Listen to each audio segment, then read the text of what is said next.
ये जो मेरे पीछे आपको ट्रैक नज़र आ रहा है, इसके दोनों तरफ एक पूरा जंगल खड़ा है जो कि पिछले 5 साल में शफीक अकबर ने लगाया है। और ये तकरीबन 3 लाख दरख्तों का जंगल है जिसमें तमाम नेटिव दरख्त हैं और फलदार दरख्त हैं और उसमें हर वक्त कोई ना कोई फल लगा होता है। अभी मैं आपको चल के सारा दिखाता हूँ और शफीक अकबर से मेरी दोस्ती कैसे हुई वो भी बताता हूँ। और शफीक अकबर बोर्ड के दोस्त हैं और उन्होंने अपने दोनों फार्म्स के ऊपर बोर्ड के पौधे ख़रीद के ला के अपने पास लगाए थे। और इसके अलावा बोर्ड के शौकीन हैं और हमारा मंदरा वाला बोर्ड जो था इस पर भी उन्होंने सपोर्ट की थी।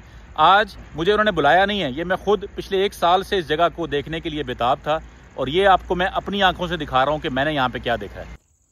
मेरा रावलपिंडी इस्लामाबाद के रहायशियों को एक मशवरा है कि आप किसी दिन 1-2 घंटे निकालें और इस जगह पर आएँ और चंद घंटे अपने बच्चों के साथ गुजारें और आपको इस जगह को देखकर दिल खुश हो जाएगा। बस आपने एक एहतियात ये करनी है क्योंकि ये एक लाइव ट्रैक है। ये मेन ट्रैक जो रेलवे का है जो कि रावलपिंडी से कराची जाता है, ये वो ट्रैक है। ये जगह है मेन एक्सप्रेस वे के ऊपर। अगर आप इस्लामाबाद से रवात की तरफ मेन एक्सप्रेस वे पे चलें तो बैरिया का जो PWD का जो एग्ज़िट आता है उससे थोड़ा सा आगे चलें तो इमारात डाउनटाउन के बिल्कुल पीछे जिना गार्डन्स के दरमियान, इन दोनों के दरमियान जो रेलवे का ट्रैक है इस पर ये अर्बन फॉरेस्ट लगाया गया है जो CDA और रेलवे की लैंड के कोलैबोरेशन से शफीक अकबर जो कि इमारात डाउनटाउन के फाउंडर CEO हैं, उन्होंने ये जंगल लगाया है।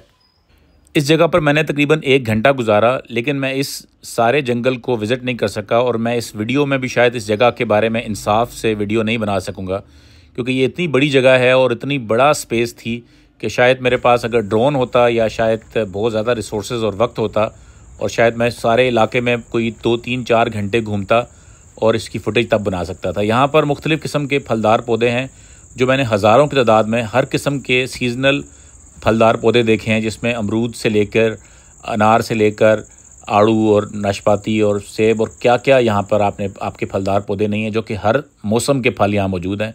और ये बहुत खूबसूरत ट्रैक है। बस एहतियात ये करनी है कि आपने अगर बच्चों के साथ आना है तो ये, क्योंकि यहाँ पर ट्रेन गुजरती है, ये लाइव ट्रैक है तो आपने मोहतात रहना है। लेकिन ये जगह देखने लायक इसलिए है कि यहाँ पर कई घंटे बल्कि पूरा दिन भी गुजारें तो गुजार सकते हैं।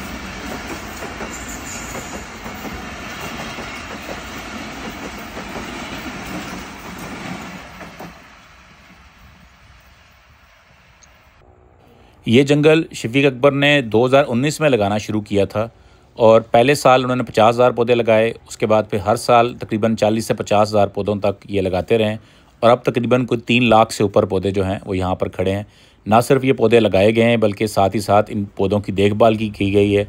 और इस वक्त यहाँ पर जैसे आप देख सकते हैं कि मुख्तलिफ़ किस्म के यहाँ पर और ज़्यादातर चीड़ के पौधे हैं और उसके बाद जितने भी फलदार पौधे हैं वो आपको यहाँ पर नज़र आ रहे हैं। इसी तरह का ट्रैक रोड के इस तरफ भी है। ये भी तकरीबन 2 किलोमीटर लंबा ट्रैक है जो कि आपको पीछे तक नज़र आ रहा है। अगर शफीक अकबर 3 किलोमीटर लंबा जंगल लगा सकते हैं तो आप अपने इलाके में चंद दरख्त नहीं लगा सकते। आपके लिए हाजिर है शफीक अकबर का जंगल।